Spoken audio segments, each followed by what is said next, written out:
Isang malaking kabulastugan ang pinagsasabi nila na may balita, na merong warrant, na narinig nila, na may kopya, na hindi maipakita, pero sinentensyahan na kung anong gagawin. Ano bang kalokohan yan? Tapos, ayan, nagpauso pa na hindi magkasundo yung kapatid. Yung kapatid naman, ang sabi, wala pa daw warrant.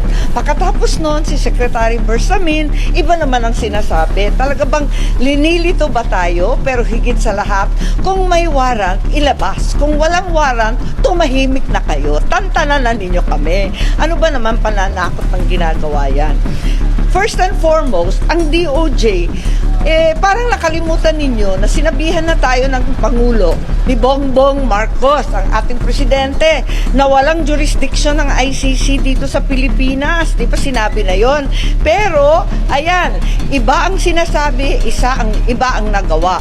Bakit? Nadampot biga si Presidente Duterte, kaya't eto nga, andito na naman, without any formal request or communication, either from the ICC or the implementing Interpol agency, the DOJ is so eager to resurrect the same illegal mechanism it utilized against the former President Rodrigo Duterte. Let me remind the DOJ, before any Philippine authority can surrender, extradite, kung ano-ano pang mga terminology ginagamit para lituhin tayo, it must first have lawful custody of that individual.